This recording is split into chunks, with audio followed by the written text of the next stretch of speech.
نحمده ونصلي على رسوله الكريم اما بعد فاعوذ بالله من الشيطان الرجيم بسم الله الرحمن الرحيم رب اشرح لي صدري ويسر لي امري واحلل عقدة من لساني يفقهوا قولي خذوا حذركم.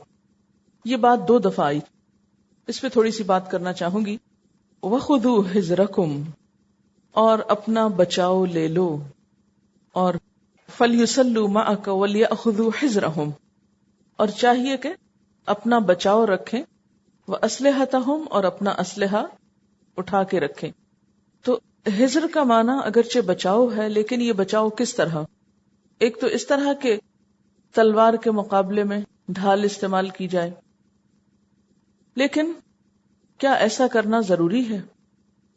ایک مسلمان کا اللہ تعالیٰ پر بھروسہ ہوتا ہے، اللہ پر توکل ہوتا ہے، تو کیا یہی اس کے لیے کافی نہیں؟ ہاں، اللہ ہی کافی ہے. وَكَفَى بِاللَّهِ وَكِيلًا، اللہ پر توکل کرنا چاہیے. اہل ایمان کا بھروسہ تمام تر اللہ پر ہی ہوتا ہے، مگر یہ بھی اللہ ہی کا حکم ہے کہ اپنے بچاؤ کا ظاہری سامان مہیا رکھو. اس کی وجہ یہ ہے کہ اللہ کی مدد ظاہری سامان کے اندر سے ہی ہو کر آتی، یعنی کہ اللہ تعالی کی مدد کا یہ ذریعہ بنتا ہے. اور یہ لفظ جو ہے بہت وسیع مفہوم میں استعمال ہوا ہے. لفظی طور پر اس کا معنی ہوتا ہے ہوشیار اور چوکنا ہونا، مسلح رہنا، اور اپنے بچاؤ کے تمام ذرائع اختیار کیے رکھنا. مثلاً کیا کیا طریقے ہو سکتے ہیں؟ مورچوں کی حفاظت کرنا اور ان میں پناہ لینا، لڑائی سے پہلے سامان جنگ تیار رکھنا، دشمن کی نقل و حرکت سے باخبر رہنا، اس کا مداوع سوچنا، بے خبری میں دشمن کے حملے کے لیے تیار رہنا، کیونکہ عام طور پر دشمن غافل پا کر حملہ کرتا ہے. تو یہ سب کچھ خذوا حذرکم میں آتا ہے. نبی صلی اللہ علیہ وسلم کے دور میں اسلحہ انفرادی ملکیت میں ہوتا تھا. ہر کوئی اپنی اپنی تلوار رکھتا تھا، اپنا اپنا بچاؤ کا سامان رکھتا تھا. لیکن آج کل آپ دیکھتے ہیں کہ اسلحہ، اور خصوصاً وہ اسلحہ جو جنگ میں استعمال ہوتا ہے، وہ لوگوں کی ذاتی ملکیت نہیں ہوتا بلکہ قومی ملکیت ہوتا ہے. اور پھر اسلحے کے بڑے بڑے ذخائر ہوتے ہیں. مثلاً جیسے ایٹم بام ایک خاص جگہ پر رکھا ہے، وہ کسی کے گھر میں تو نہیں رکھا جا سکتا. تو اب اس کے بچاؤ کے لیے، یعنی اسلحے کے ذخائر کے بچاؤ کے لیے جو کچھ طریقے اختیار کیے جائیں گے وہ بھی خذوا حذرکم میں آئیں گے. کیونکہ دشمن کیا چاہے گا کہ پہلے وہ ذخائر تباہ کر دیے جائیں، پھر آپ کے اوپر حملہ آور ہو جائے. تو ان ذخیروں کا بچاؤ بھی اسی میں شامل ہوتا ہے. تو گویا قوم و ملک کا تحفظ، فوج کا تحفظ، آلات جنگ کا تحفظ، اور لڑائی کے منصوبوں کو صیغہ راز میں رکھنا، وار اسٹریٹجی جو ہے اس کی حفاظت، حکمت عملی جو ہے اس کی حفاظت، یہ بھی بہت ضروری ہے. اپنے جنگی راز دوسروں کو دینا یہ بھی بدترین خیانت ہے. پھر فرمایا وَلَا جُنَاحَ عَلَيْكُمْ، اور تم پر کوئی گناہ نہیں، إِن كَانَ بِكُمْ أَذًى مِّن مَطَرٍ، اگر تم پر کوئی بارش کی اذیت ہو یا تکلیف ہو. البتہ اگر تم بارش کی وجہ سے تکلیف محسوس کرو، او کنتم مرضی، یا بیمار ہو، تو کوئی بات نہیں، ان تدعوا اسلحتکم، کہ تم اپنا اسلحہ رکھ دو. پھر اسلحہ رکھ دینے میں، اتارنے میں بھی کوئی حرج نہیں. وخذوا حذرکم، اور اپنا بچاؤ رکھو، الرٹ رہو، بدھو نہ بنو، غافل نہ ہو. ان اللہ اعد للکافرین عذابا مہینا، اللہ نے کافروں کے لیے رسوا کن عذاب تیار کر رکھا ہے. فَإِذَا قَضَيْتُمُ الصَّلَاةَ، پھر جب تم نماز پڑھ چکو، فَاذْكُرُوا اللَّهَ قِيَامًا وَقُعُودًا وَعَلَى جُنُوبِكُمْ، تو کیا کرو؟ اللہ کا ذکر کرو. اتنا بڑا نیکی کا کام کر کے بھی اللہ کا ذکر کرنے کی تاکید ہے، یعنی نماز پڑھنے کے بعد بھی. اسی طرح سورۃ البقرہ میں جہاں حج کی بات چل رہی تھی، وہاں بھی یہی کہا گیا، فَإِذَا قَضَيْتُم مَنَاسِكَكُمْ، فاذکروا اللہ، کہ جب تم اپنے حج کے مناسک پورے کر چکو تو اللہ کو یاد کرو. یعنی اس سے ذکر کی اہمیت کا اندازہ ہوتا ہے کہ ذکر صرف ریچولز کی حد تک یا ریچولز کی ادائیگی کی حد تک ہی نہیں بلکہ اس کے بعد بھی، گویا ساری زندگی میں. قیامن، کھڑے ہو کر بھی، وقعودن، اور بیٹھ کر بھی، وعلی جنوبکم، اور اپنے پہلوؤں پر بھی یعنی لیٹ کر بھی. تو اللہ کا ذکر صرف قبلہ رخ ہو کر اور کسی حجرے میں بند ہو کر ہی نہیں ہو سکتا، بلکہ اس کے لیے آزادی ہے. کھڑے ہو کے پڑھو، بیٹھ کے پڑھو، لیٹ کے ذکر کرتے رہو، واک کرتے ہوئے کرتے رہو، جس حال میں. ایون یہ ہے کہ یہاں اب اللہ تعالیٰ یہ تو نہیں فرما سکتے تھے کہ کچن میں بھی کرو اور گھر سے باہر سواری پہ بیٹھ کے بھی کرو. یہ جب 3 پوزیشنز بتا دی گئی تو اس سے مراد یہ ہے کہ کسی حال میں بھی، کیونکہ نبی صلی اللہ علیہ وسلم کی حدیث ہے کہ کان یذکر اللہ فی کل احیانہ، کہ آپ ہر وقت ذکر کرتے تھے اللہ کا. تو ظاہر ہے کہ ہر وقت آپ مصلی پہ تو نہیں بیٹھے تھے، آپ تو جنگیں بھی لڑ رہے تھے اور تعلیم بھی دے رہے تھے اور ہر کام کر رہے تھے. اتنی حیرت ہوتی ہے نا جب حضور صلی اللہ علیہ وسلم کی سیرت کو پڑھتے ہیں اور آپ کے حالات کو، کہ آپ نے کبھی امن کے حالات کا اور دنوں کا انتظار نہیں کیا، ہر حال میں کام کیا ہے. احد سے احزاب تک پرفتن دور ہے اور اللہ تعالیٰ بھی ہر قسم کے مسئلے سکھا رہے ہیں. جنگیں بھی ہو رہی، فتنہ ہے، لڑائی ہے، فساد ہے، ہر طرف بدامنی ہے، لیکن ساتھ ساتھ اتنے احکامات دیے جا رہے ہیں. عورتوں سے اچھا سلوک کرو، یتیموں سے اچھا سلوک کرو، معاشرتی احکام بھی بیچ میں دیے جا رہے ہیں. لیکن ہمارا حال کیا ہے؟ ہم انتظار میں بیٹھے رہتے ہیں. ذرا یہ مشکل آسان ہو جائے نا، یہ بیٹی کی شادی کر لوں نا، پھر یہ ذرا میری جاب ختم ہو جائے نا، ریٹائرڈ ہوں گی تو پھر اس کے بعد یہ ذرا حالات اچھے ہو جائے نا، آج کل بس بہت مشکل میں ہوں، پھر میں ذرا تسلی سے بیٹھ کے کام کروں. یہ تسلی زندگی میں کہیں نہیں آنے کی، کہ جب آپ کے اوپر کوئی بوجھ نہ ہو، کوئی ذمہ داری نہ ہو، کوئی مشکل نہ ہو، کوئی پریشانی نہ ہو، اور پھر آپ مزے سے کام کیا کریں. جس نے کام کرنا ہے وہ ان سارے حالات میں کرتا چلا جائے گا. اور خصوصاً خواتین، کبھی بچہ بیمار ہے، کبھی شوہر ناراض ہے، کبھی کچھ ہے، کبھی کچھ ہے. اب کس کس کا منہ دیکھیں گے اور کبھی بھی کام نہیں کریں گے. تو سب کو اپنی اپنی جگہ رکھ کے اپنی طرف سے کوئی کسر نہ اٹھا رکھے، سب کی خدمت کریں، سب سے اچھا سلوک کریں، مگر اپنے مقصد سے نہیں ہٹیں. اور ذکر کے لیے تو ایک ایک لمحہ ہمارے لیے قیمتی. ہم بعض اوقات ہاتھ منہ کے نیچے رکھ سوچتے رہتے ہیں، وہ ہو گیا، یہ ہو گیا، اب کیا ہوگا. پھر کچھ نہیں ہوا، ذکر تو کرو.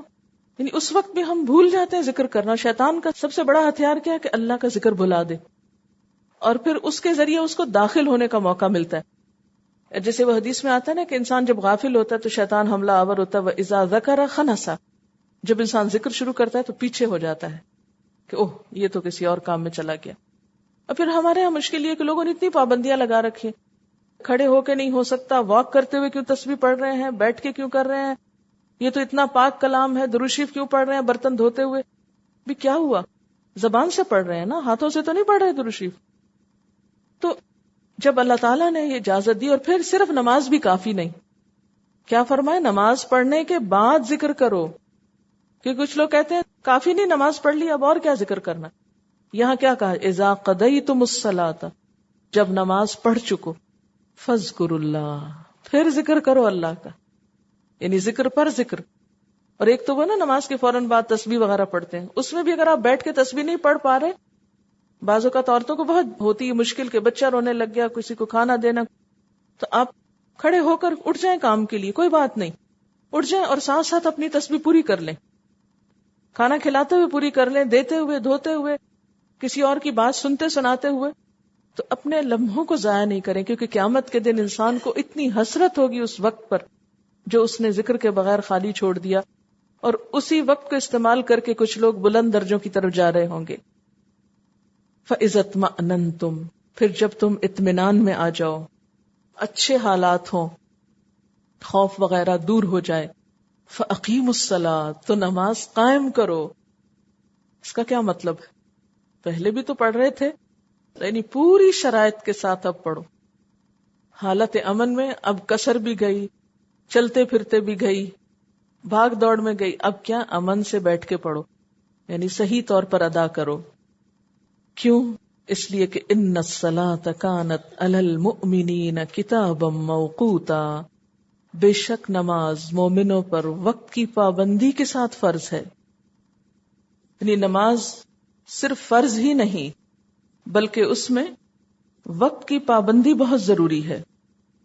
بہت سے لوگ نماز پڑھتے ہیں لیکن اس میں اوقات کی پابندی نہیں کرتے اور جب چاہے پڑھتے ہیں.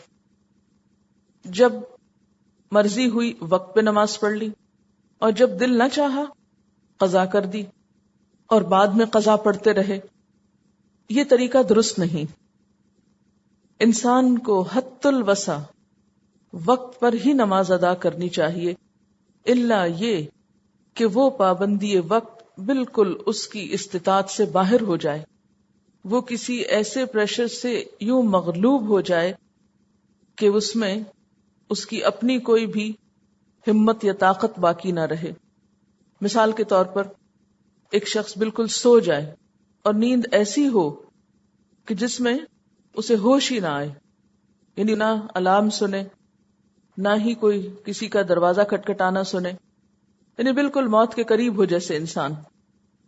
اور آپ جانتے ہیں کہ نیند میں بھی ایک روح قبض ہوتی. پھر اسی طرح بے ہوشی. بعض بیماریاں ایسی ہوتی ہیں کہ جس میں انسان کئی دن تک ہوش میں نہیں ہوتا. میں ذاتی طور پر ایک اپنی اسٹوڈنٹ کو جانتی ہوں کہ جن پر ایک خاص قسم کا فٹ پڑتا تھا اور وہ ایک دو ہفتے نیند میں چلی جاتی تھی اور اس میں ان کو ہلا جلا کے زبردستی کچھ کھلا دیتے تھے. پھر ان کو یہ بھی نہیں پتا تھا ان کو کھلایا جا رہا ہے، بس پھر نیند میں چلے جاتے. سال میں ایک آدھ دفعہ ایسا ان کے ساتھ ہوتا تھا. اب انہیں دنیا کی کسی بات کی خبر نہیں، کون آیا کون گیا، کیا ہو رہا ہے کیا نہیں ہو رہا. اب ایسے شخص نماز کہاں سے پڑھے گا؟ وہ تو بالکل اس کی بے بسی. پھر اسی طرح بعض اوقات آپ نے دیکھا ہوگا لوگ کوما میں چلے جاتے ہیں، وہاں بھی ان کو نہیں پتا ہوتا دن کب ہوا اور رات کب ہوئی اور دنیا میں کیا ہو رہا ہے، آس پاس سے بالکل بے خبر ہے. اگرچہ وہ زندہ ہے لیکن ان کو کچھ خبر نہیں. تو اس صورت میں بھی وہ نماز نہیں پڑھ سکیں گے. اسی طرح بے ہوشی کی کوئی بھی قسم، مثلا اینستھیزیا دیتے ہیں بعض اوقات مریضوں کو اور وہ ہوش میں دوبارہ نہیں آتے یا بہت دیر سے آتے ہیں، تو اس کے بارے میں تو نبی صلی اللہ علیہ وسلم نے فرمایا کہ رفع عن امتی الخطأ والنسیان وما استکرہوا علیہ. میری امت سے اٹھا لیا گیا کیا؟ الخطأ، یعنی کوئی ارادہ نہیں تھا، کچھ نہیں تھا، پتہ ہی نہیں چلا. مثلا آپ نے الارم لگایا تھا نماز کے وقت پر لیکن وہ بھول کر 1 گھنٹہ آگے کا لگ گیا اور وقت گزر گیا. ابھی خطا ہو گئی آپ سے، نسیان، بھول گئے. بعض اوقات لوگ نماز پڑھنا بھول جاتے ہیں، اگرچہ کھانا نہیں بھولتے کیونکہ اندر سے الارم بجتا رہتا ہے، کانسٹنٹ بجتا ہے اس لیے وہ نہیں بھولتے، لیکن بعض اوقات شعور کا الارم بند ہو جاتا ہے. تو اگر کوئی بھول جائے تو وہ ایک الگ بات ہے. تو رفع عن امتی الخطأ والنسیان وما استکرہوا علیہ، اور جس پر وہ مجبور کر دیے گئے، یعنی ایک شخص کہیں قید کر دیا جائے، بند کر دیا جائے. آپ نے دیکھا ہوگا کہ ترقی یافتہ ممالک میں بسا اوقات بالکل اندھیرے میں قید کر دیتے ہیں اور کئی سال تک لوگوں کو مکمل طور پر اندھیرے میں رکھا جاتا ہے. ایسے چیمبرز میں رکھا جاتا ہے کہ جس میں صرف اتنی جگہ ہوتی کہ انسان کھڑا ہو سکے، بیٹھ سکے یا تھوڑا سا لیٹنے کی پوزیشن ہو، اور کھانا وغیرہ بھی دیا جاتا ہے تو اس طرح کہ وہ تھوڑی سی چیز اٹھا کے تم نیچے سے ٹرے اندر کر دی جاتی ہے کچھ. تو ایسے میں اب ایک شخص کو پتہ ہی نہیں کہ سویر کب ہوئی، دوپہر کب ہوئی، شام کب ہوئی، تو وہ اپنے اندازے سے پڑھتا رہے گا، وہ وقتی پابندی تو نہیں کر سکتا، خصوصاً اگر معاملہ غیر مسلموں کے ہاتھ میں ہے.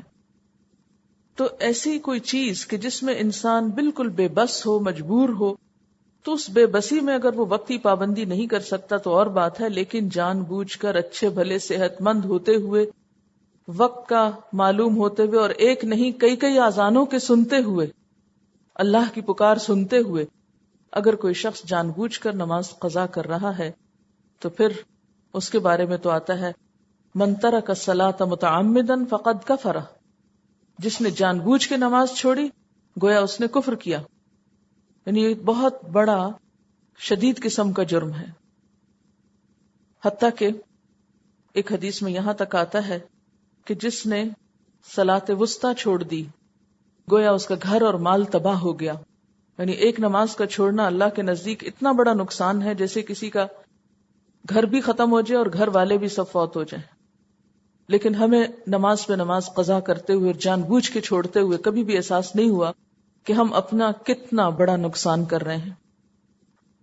تو بہرحال نماز کی صرف تعداد ہی نہیں، اوقات کی پابندی بھی لازم ہے، کیونکہ ان الصلاۃ کانت علی المؤمنین کتابا موقوتا، بلا شبہ مومنوں پر نماز اس کے مقررہ اوقات کے ساتھ فرض کی گئی ہے.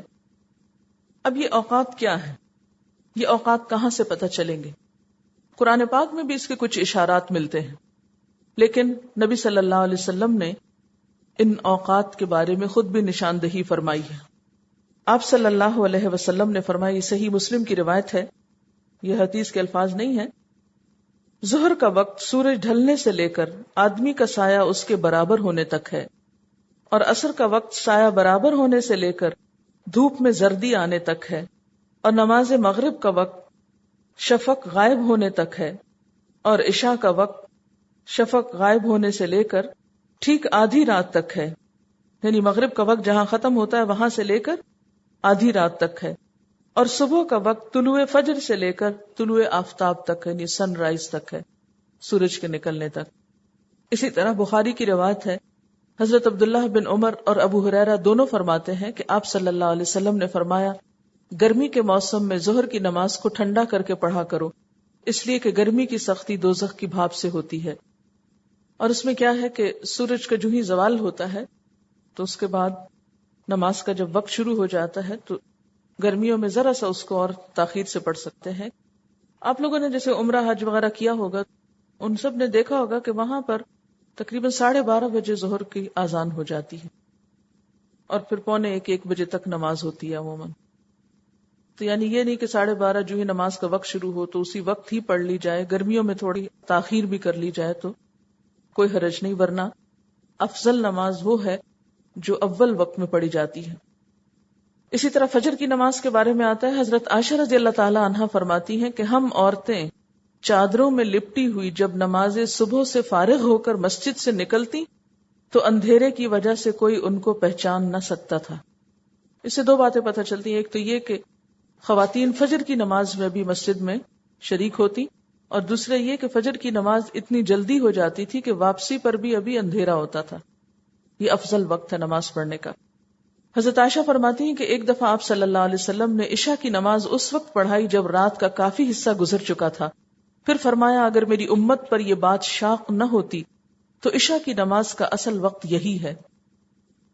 پھر اسی طرح حضرت ابو ہریرہ رضی اللہ تعالیٰ عنہ فرماتے ہیں کہ آپ صلی اللہ علیہ وسلم صبح کی نماز اس وقت پڑھاتے جب ہم میں سے کوئی شخص اپنے ساتھ والے کو پہچان لیتا، اور آپ صلی اللہ علیہ وسلم اس نماز میں 60 سے لے کر 100 تک آیتیں پڑھتے. یعنی فجر کی نماز میں قل هو اللہ نہیں پڑھتے تھے، بلکہ 60 آیتوں سے لے کے 100 آیتیں تک پڑھتے تھے.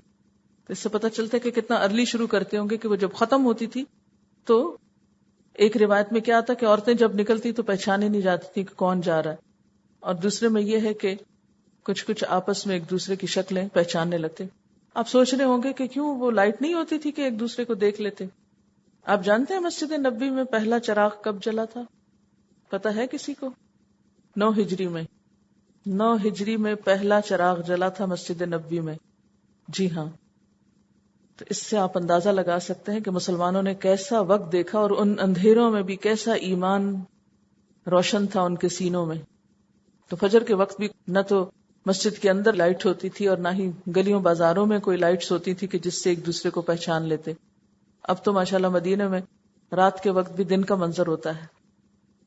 اور ظہر اس وقت پڑھتے، وہ حدیث اب کنٹینیو ہو رہی ہے حضرت ابو ہریرہ والی، ظہر اس وقت پڑھتے جب سورج ڈھل جاتا، عصر اس وقت کہ کوئی شخص عصر پڑھ کر شہر کے پرلے حصے، اور پرلے حصے سے مراد تقریباً 4 میل، وہاں تک اپنے گھر جاتا تو سورج ابھی تیز ہوتا، اور شام سورج غروب ہونے پر، اور عشاء کی نماز میں تہائی رات تک دیر کرنے کی پرواہ نہیں کرتے تھے. یعنی عشاء تاخیر سے پڑھتے اور باقی نمازیں جلدی.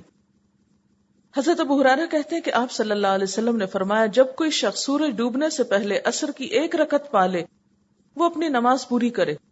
یعنی پچھلی احادیث سے پتہ چلتا ہے کہ افضل وقت کون سا ہے نماز کا. لیکن جب تک دوسری نماز کا وقت شروع نہیں ہوتا اس وقت سے پہلے تک اگر ایک رکعت بھی کسی کو ملتی ہے تو قضا نہ کرے، اس کو پڑھ ڈالے. جیسے حدیث میں آتا ہے من ادرک رکعۃ من الصلاۃ فقد ادرک الصلاۃ، کہ جو نماز کی ایک رکعت بھی پا لے گویا اس نے نماز پا لی، وہ قضا نہیں شمار ہوگی. ہم لوگ تو یہ کہتے ہیں اوہ دھوپ پیلی پڑ گئی اب تو قضا ہی ہوگی، چلو اب مغرب کے بعد پڑھ لیں گے، یا اسی طرح ظہر کہتے ہیں اچھا اب تو لیٹ ہوگی عصر کے ساتھ ہی ملا لیں گے. ایسا نہیں کرنا چاہیے. اگر عصر کا وقت شروع ہونے میں 15 منٹ بھی باقی ہیں تو ظہر کی نماز پڑھ لی جائے. اس کا ہی نہیں مطلب اسے عادت بنا لیا جائے، کیونکہ وہ حدیث یاد رکھیں جس میں نبی صلی اللہ علیہ وسلم نے فرمایا ہے کہ جو اول وقت پہ پڑھے گا اس کے لیے اللہ تعالیٰ کی طرف سے رضامندی اور بخشش کا وعدہ ہے، لیکن جو ایسا نہیں کرتا اس کے لیے وعدہ نہیں، چاہے تو اللہ بخش دے چاہے تو نہ بخشے. تو اس لیے کبھی کبھار تو ایسا ہو سکتا ہے کہ کسی مجبوری کی وجہ سے تاخیر ہو جائے، لیکن عام روٹین میں ایسا نہیں کرنا چاہیے. پھر اسی طرح حضرت ابن عباس کہتے ہیں کہ آپ صلی اللہ علیہ وسلم نے صبح کی نماز کے بعد سورج چڑھنے تک نماز پڑھنے سے منع کیا، اور یہ وقت تقریباً 15 منٹ کا ہوتا ہے، اور عصر کی نماز کے بعد سورج ڈوبنے تک، یعنی کوئی اور نماز، یعنی فرض نماز کی رکعت تو پڑھ سکتے ہیں آپ اگر جا رہی ہو نماز، لیکن کوئی اور نماز آپ اس وقت نہیں پڑھ سکتے جیسے نوافل وغیرہ. عبداللہ بن ابی قتادہ اپنے باپ سے روایت کرتے ہیں کہ ہم خیبر سے واپسی پر رات کو آپ صلی اللہ علیہ وسلم کے ہمراہ سفر کر رہے تھے. بعض لوگوں نے کہا یا رسول اللہ صلی اللہ علیہ وسلم کیا اچھا ہو جو یہاں اتر پڑے، یعنی راستے میں آرام کرنے کے لیے. آپ نے فرمایا مجھے خطرہ ہے کہ تم سو جاؤ گے اور نماز فجر کے لیے نہ اٹھو گے. یہ جو بہت تھکا ہو انسان اور سفر میں ہو، اور پھر رات کے پچھلے پہر میں اگر تھوڑی دیر بھی آپ لیٹیں تو پھر بسا اوقات آنکھ کھلنا مشکل ہوتا ہے. حضرت بلال نے کہا میں جگا دوں گا. چنانچہ سب لوگ سو گئے، اور حضرت بلال نے اپنی اونٹنی سے پیٹھ لگائی، یعنی بیٹھ گئے اونٹنی سے ٹیک لگا کے، تو نیند نے غلبہ کیا اور وہ بھی سو گئے. پھر آپ اس وقت اٹھے جب سورج کا کنارہ نکل آیا تھا، یعنی سب کے سب سوئے رہے اور اس وقت اٹھے جب سورج کا کنارہ نکل آیا تھا. آپ صلی اللہ علیہ وسلم نے حضرت بلال سے پوچھا تمہارا قول کہاں گیا، وہ تم نے جو وعدہ کیا تھا وہ کیا ہوا؟ بلال کہنے لگے مجھے تو ایسی نیند آئی جیسے پہلے کبھی نہ آئی تھی. آپ صلی اللہ علیہ وسلم نے فرمایا اللہ نے جب چاہا تمہاری روحیں قبض کر لی، یعنی وہ نیند میں ایک روح جاتی ہے نا تو اللہ نے لے لی، اور جب چاہا تمہیں واپس دے دی. اے بلال اٹھو اور نماز کے لیے آذان دو. چنانچہ حضرت بلال نے آذان دی، آپ نے وضو کیا، اور جب سورج ذرا بلند اور سفید ہو گیا تو آپ صلی اللہ علیہ وسلم کھڑے ہوئے اور نماز پڑھی.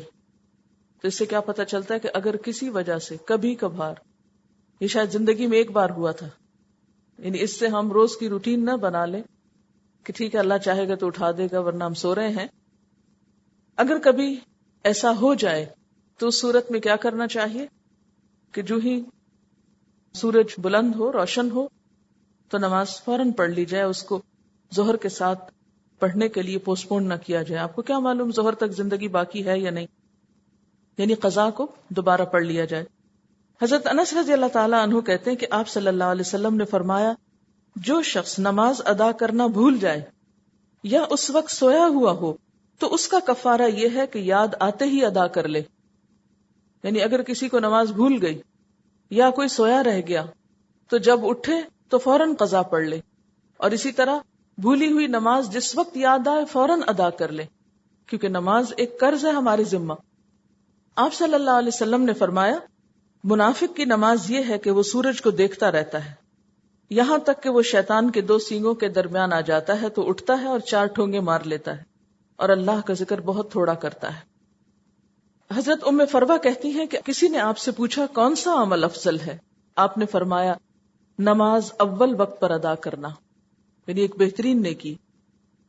حضرت عبداللہ بن عمر کہتے ہیں کہ آپ صلی اللہ علیہ وسلم نے فرمایا اللہ کی خوشنودی نماز کو اول وقت ادا کرنے میں ہے اور آخر وقت میں ادا کرنا اللہ کی طرف سے معافی ہے. حضرت عائشہ فرماتی ہیں کہ رسول اللہ صلی اللہ علیہ وسلم نے کوئی بھی نماز آخر وقت میں نہ پڑھی مگر صرف 2 بار، یہاں تک کہ وفات پائی. حضرت علی بن ابی طالب فرماتے ہیں کہ رسول اللہ صلی اللہ علیہ وسلم نے مجھے فرمایا علی 3 باتوں میں تاخیر نہ کرنا. نمبر 1 نماز میں جب اس کا وقت آ جائے، یعنی پھر ٹال مٹول نہیں کرنی چاہیے بلکہ فرض ادا کر لینا چاہیے. نمبر 2، جنازے کی تدفین میں جب تو وہاں موجود ہو، یعنی کوئی فوت ہو جائے تو بلا وجہ مردے کو مورچریوں میں رکھ دینا کہ فلاں امریکہ سے آ جائے اور فلاں آسٹریلیا سے آ جائے اور دنیا بھر سے رشتہ دار جمع ہو جائے اور وہ ایک دفعہ اس کی شکل دیکھ لیں، تو اسلامی روح سے یہ بات درست نہیں۔ اور تیسرے، رنڈوے مرد یا رنڈوی عورت کے نکاح میں جبکہ اس کا کف مل رہا ہو، یعنی جب اس کے لیے کوئی رشتہ آ جائے تو تاخیر نہ کرنا۔ اس کا مطلب نہیں کہ کنوارے لوگوں کی شادی میں تاخیر کرنا۔ اگر شادی شدہ مرد جس کی بیوی فوت ہو جائے یا بیوی جس کا شوہر فوت ہو جائے، اگر ان کے لیے بھی کوئی رشتہ آ جائے تو فوراً شادی کر دو۔ ہمارے ہاں کتنا برا سمجھا جاتا ہے، دیکھو بیوی مر گئی تو ایسا شوقین مزاج ہے، فوراً ہی اور شادی کر لی، یا عورت کو دیکھو اس سے صبر نہیں ہوتا پھر شادی کر لی، اس کو بہت برا سمجھا جاتا ہے۔ لیکن اسلامی لحاظ سے کیا ہے کہ ایسا نہیں کرنا چاہیے، اگر رشتہ مل جائے تو شادی کر دینی چاہیے۔ تو اس سے کیا پتہ چلتا ہے کہ اگر ان کے لیے یہ حکم ہے تو پھر کنواروں کے لیے کیا حکم ہوگا۔ لیکن ہمارے ہاں رسم و رواج ختم ہی نہیں ہوتے، اور بسا اوقات رشتہ طے کرنے کے بعد بھی بغیر کسی معقول وجہ کے صرف اس لیے تاخیر کی جاتی ہے کہ پھر رشتہ دار اکٹھے نہیں، کہ وہ فلاں 6 مہینے بعد آئے گا اور فلاں سال بعد آئے گا تو پھر شادی کریں گے۔ یہ سب کچھ ہمارا خود ساختہ ہے اور ان چیزوں کو چھوڑ دینا چاہیے، اور جو ہمارا سیدھا سادہ دین ہے اسے اختیار کر لینا چاہیے، اسی میں ہم سب کی بھلائی۔ سوال یہ ہے کہ پچھلی نمازیں جو ہماری مس ہو گئی ہیں ان کا کیا کریں؟ پہلی بات یہ کہ جیسے میں نے پہلے بھی عرض کیا کہ اللہ تعالیٰ نے قرآن پاک میں فرض نماز کا طریقہ نہیں بتایا نا، لیکن نماز خوف کو ڈیٹیل کے ساتھ بیان کیا کہ کس طرح پڑھی جائے، اس کا پورا طریقہ بتا دیا گیا۔ اس سے کیا پتہ چلتا ہے؟ نماز کی اہمیت کا اندازہ ہوتا ہے کہ نماز ہر حال میں پڑھنی چاہیے، چاہے آپ میدان جنگ میں ہوں۔ اگر آپ 4 نہیں پڑھ پا رہے تو 2 نہیں تو 1، یعنی 1 تک کی بھی اجازت ہے نا وہاں مخصوص حالات میں۔ پھر یہ کہ اگر آپ پوری طرح رکوع اور سجدہ نہیں کر پا رہے تو آپ کھڑے کھڑے بھی پڑھ لیں، کھڑے نہیں پڑھ پا رہے تو چلتے چلتے بھی پڑھ لیں، سواری پہ پڑھ لیں، جیسا بھی حال ہو ویسے ہی پڑھ لیں، لیکن نماز نہیں چھوڑیں۔ لیکن افسوس کے ساتھ یہ کہنا پڑتا ہے کہ ہمارے مسلمان معاشرے میں نماز کو چھوڑنا کوئی بڑی بات سمجھی نہیں جاتی، یعنی اپنا حق نہیں چھوڑیں گے کسی کے پاس، لیکن اللہ کا حق جب چاہیں چھوڑ دیتے ہیں۔ اب یہ ہے کہ اگر ایسا ہو چکا ہے ماضی میں اور بعد میں احساس ہوا تو اب کیا کیا جائے؟ یعنی نمازیں قضا ہو گئیں بہت سی۔ ایک بات تو یہ کہ مومن سے نماز قضا ہو جاتی ہے، کرتا نہیں ہے، اور اس کو کیا کہتے ہیں؟ نماز فوت ہو گئی۔ آپ کو پتہ ہے اس کے لیے لفظ کیا ہے؟ فوت ہونا۔ جیسے کوئی انسان فوت ہوتا ہے ایسے ہی نماز کے لیے فوت ہونے کا لفظ ہے۔ اگر ہمیں پتہ چلے کہ ہمارا کوئی عزیز رشتہ دار فوت ہو گیا، ہمارے دل کا حال کیا ہوتا ہے؟ ہاں، کتنی شدید تکلیف اور صدمہ ہوتا ہے۔ کیا کبھی نماز کے خود بخود فوت ہونے پر بھی ایسی تکلیف ہوئی ہم کو؟ احساس ہی نہیں ہوتا۔